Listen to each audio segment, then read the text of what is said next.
Good evening, and welcome to Golden Eagles Sports Report. I'm Patrick Thomas.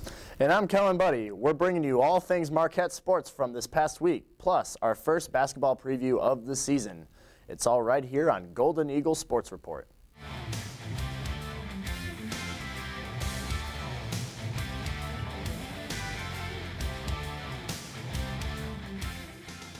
We have a special guest on our show. Let's head over to Studio 7 where Mike Cianciolo is sitting down with the star of the women's soccer team. Hello, and I'm joined by junior captain Jacie Jermier of the Marquette women's soccer team. Jacie, thanks for coming on the show. Oh, thanks for having me. Let's get right into your own performance this season. A year ago, you had 3 assists through 19 games. So far this year, you've started all 12 games. You've scored 4 goals and recorded an assist. You're second on the team in points scored with 9. How has the game plan and style of play this year really allowed for you to be successful offensively? Well, it's a completely different team this year. I mean, we lost a large chunk of our seniors last year. So with that just came a new role. Like, I wasn't expected to play in the back because they didn't recruit me to play or they recruited me for midfield forward, but I had to fill a role, and that was in the back line. And so one thing that Marcus and Frank hit home is, you know, our back line, the players back there play 90 minutes. You know, they're the core of the team. The defense has to be strong. And so that's allowed me to really ease into this year because I've gotten the experience now. I have games under my belt that I didn't have before because I wasn't playing a lot the years before and was injured a couple years before that. So that's definitely helped me for myself feel more comfortable. And then this is just a different atmosphere on the team. So playing with players that I have played, like my group, the seniors this year, I've been playing with some of those girls since I was a sophomore in high school. So that helps too, obviously, with team atmosphere. And the sophomores, I've been able to play, a lot of them are playing now, and I've played with them for a year. So I think it's just, there's a different type of chemistry, so yeah. You mentioned it. Coach Roders has even said it, that this year's squad is different from last year's. But who from a season ago has really stepped up and improved themselves this year? I mean, I think Mary Luba has stepped up. She was a huge player last year, but has even stepped up more this year. Liz Bartels has stepped up, is playing a big role for us now. I mean, Haley Fritzlin in the back has always been a strong component for our back line.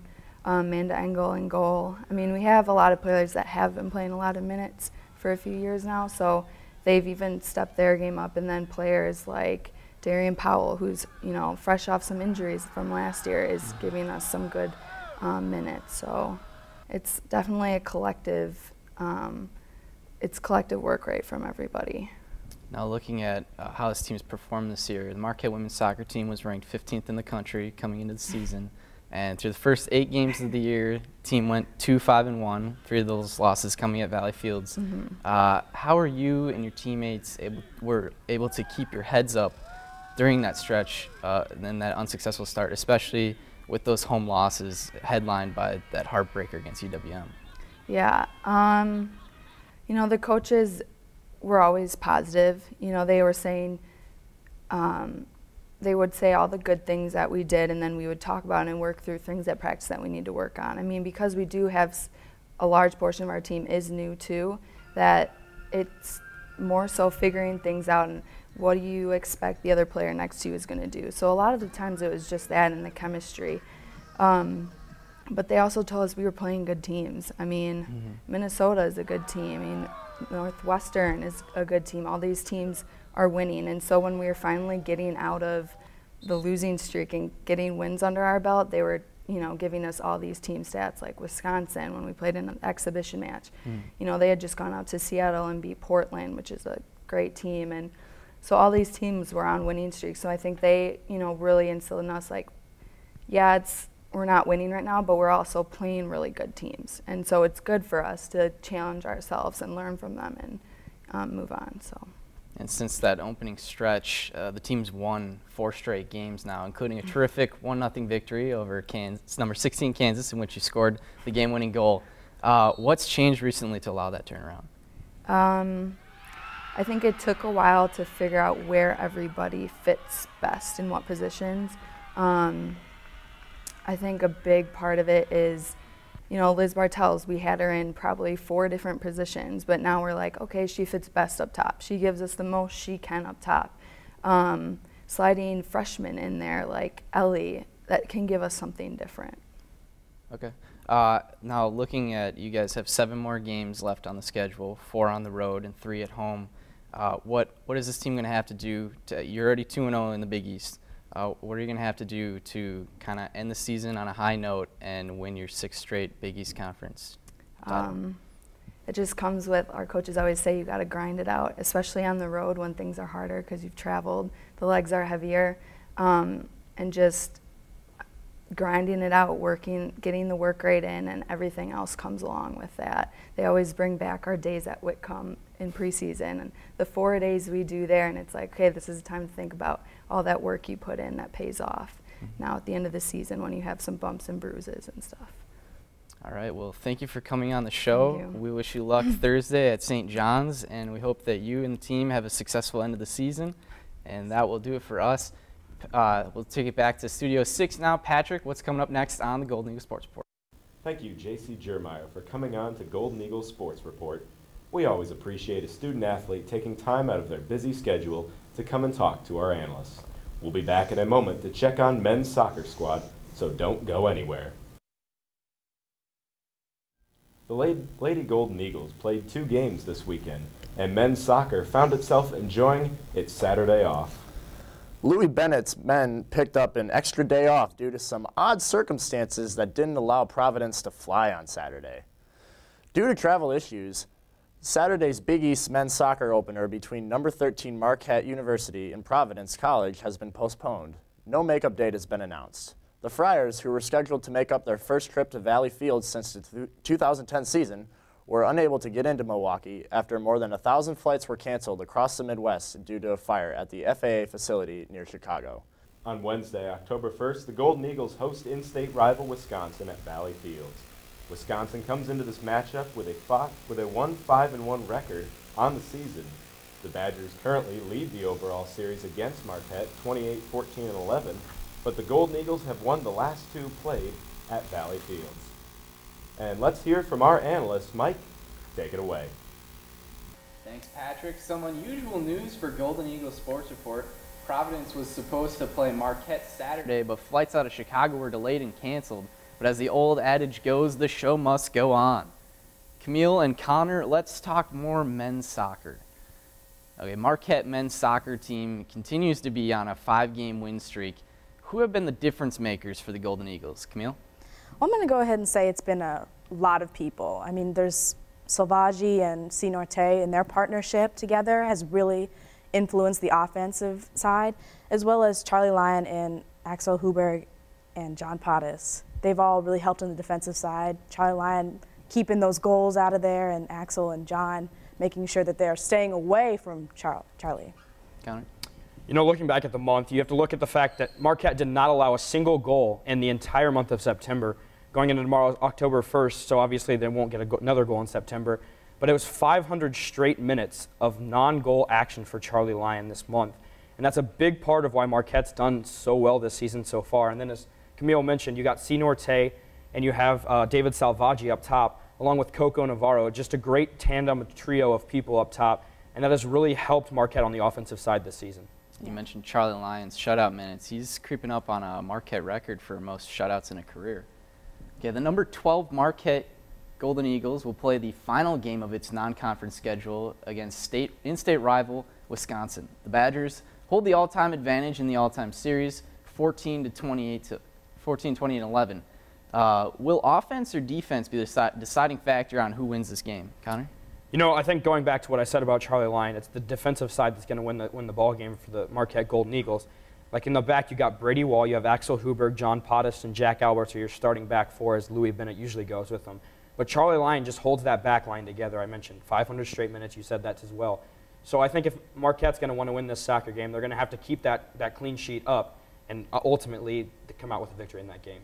Camille, offense? Yeah, I definitely agree with you. Defense is going to be a key part, but they've also shown that they're good offensively. You know, for Marquette, it's going to be everything. They can't just You know, you don't win a game 0-0. You have to definitely score, and they have scores all over the place, you know. People are Salvaji, Cinorte, Coco Navarro, they're everywhere. So it's just, you got to put points up, and also the defense will play a huge part. I mean, from the Badgers, they have freshman Mark Serbergs. He's leading the team in scoring, so definitely have to keep them off the boards. And you look at that Drake game, it took them until that game to score in the second half of a contest. So right now their offense is flowing, and obviously the defense is going to keep carrying them on. That's all we've got for men's soccer, so it's back to Patrick for now.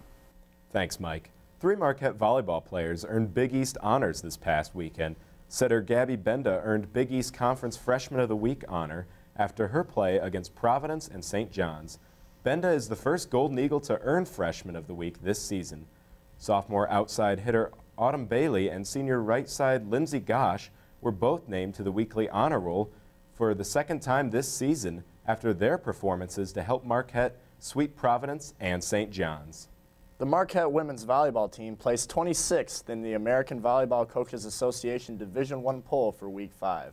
They placed just outside the top 25 with 69 votes, finishing ahead of Northwestern with 39 and Oklahoma with 36. The next poll is to come out on October 5th. The team swept both Providence on Friday and St. John's on Saturday to open up their conference play. They take on Georgetown this Friday and Creighton on Saturday, and both games will be held at the Al McGuire Center. Now we're going back to Studio 7 for some quick volleyball analysis. Thanks, guys. We're back with our analysts again. Gabby Brenda, Autumn Bailey, and Lindsey Gosch all took honors for the Big East Conference this week. Gabby Brenda earned her first Big East Conference Freshman of the Week honor of her career Monday after helping the Golden Eagles this weekend. How has she impacted her team? Camille? Setters are such a big part of volleyball. I used to be a setter, so I can totally attest to it. I mean, when the setter's doing well, everybody else is going to do well. She is helping out her hitters so much by putting up the amount of assists that she is. She's averaging 9.83 assists, which is great, and helping Neiman and Bailey so much is just, it's like a relief off the team's back. Connor? Yeah, I think coming off a season when you have arguably the greatest setter in Marquette history with Elizabeth Kogerstein, it's just a blessing in disguise that they have Gabby Benda that can come in and do as well as she has done. She had 34 assists in their last game against St. John's on Saturday. So it just shows you how much that means. But also, as Camille said, you have Autumn Bailey, Lindsey Gosch, Megan Neiman, Neela Barber. All those hitters on the outside really aid in Gabby Benda's success and how well she's done this season so far. And to add a new person into that mix just adds to their depth. The volleyball team is rolling this year, having winning records home and away.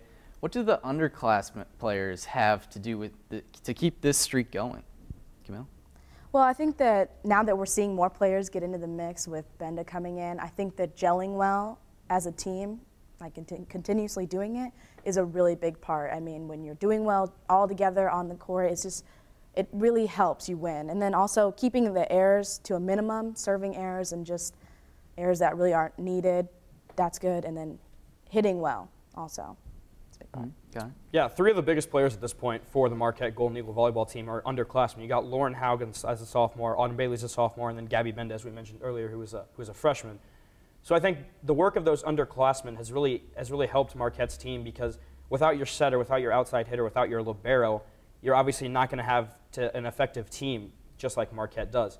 So the work of those 3 ladies alone has really helped Marquette get to where they are right now and helped them get to the top 25 ranking in the country.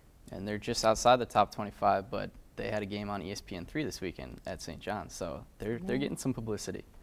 All right, that's it for volleyball talk. Coming up next on Golden Eagle Sports Report, we are talking women's soccer. Stay tuned.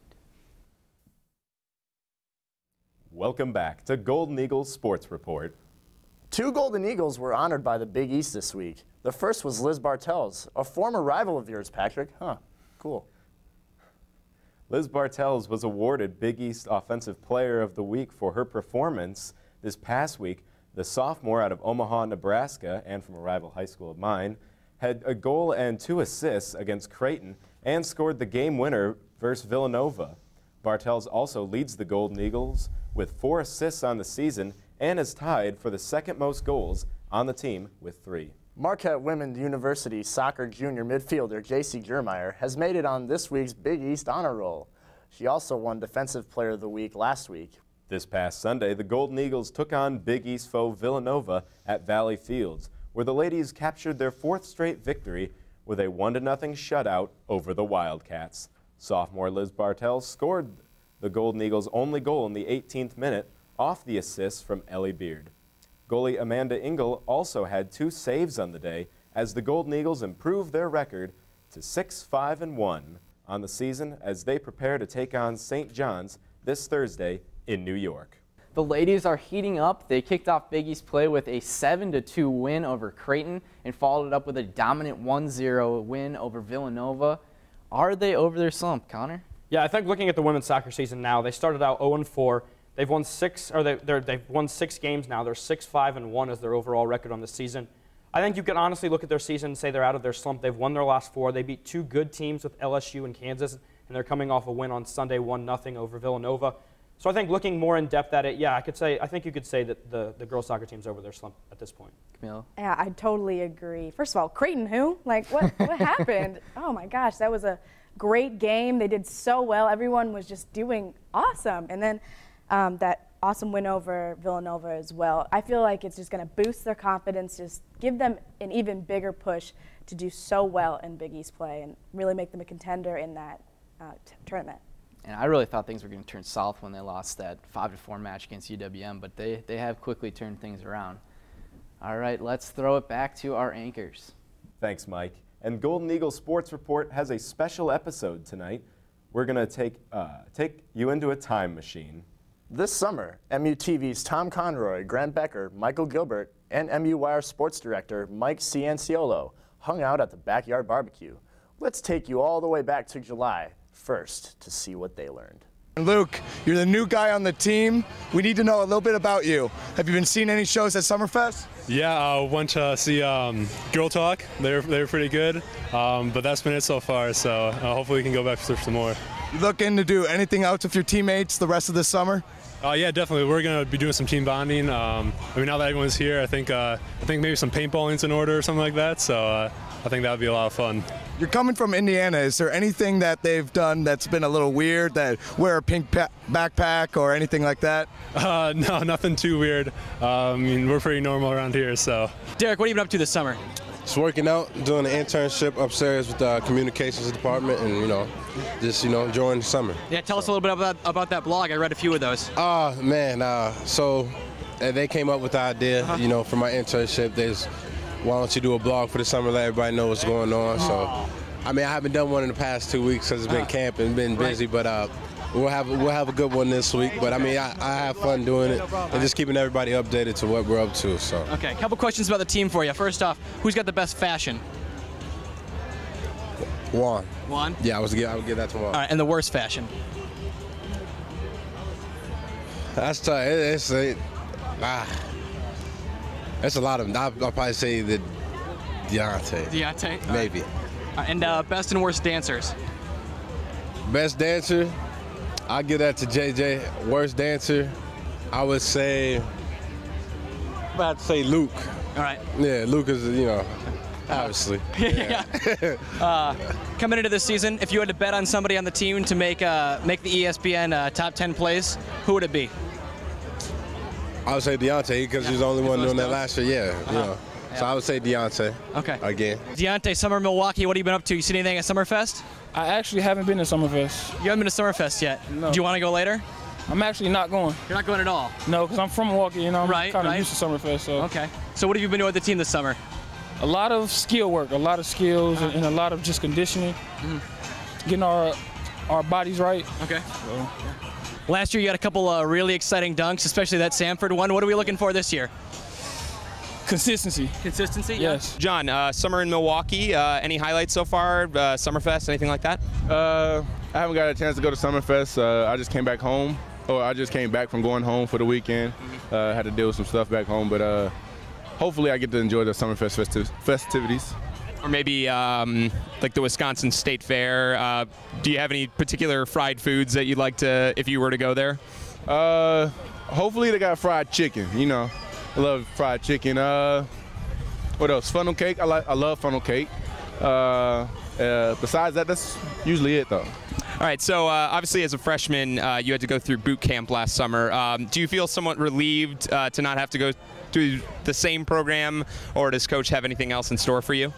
I'm not going to lie to you. I had nightmares of boot camp coming towards the end of the season last season, but it is a relief not to have to do boot camp again. I don't know what Coach has in store for us for running-wise, conditioning-wise, but so far what we've done is pretty enjoyable and manageable. So, as a freshman, you obviously had to go through boot camp. Do you feel somewhat relieved that you kind of have to skip that step, or does Coach have something different for you guys this summer? Oh yeah, most definitely feels better not to do so much running. It's a lot of skills work, so you just really just working on your game and stuff that you're going to have to use in a game situation. So everyone likes it, you know.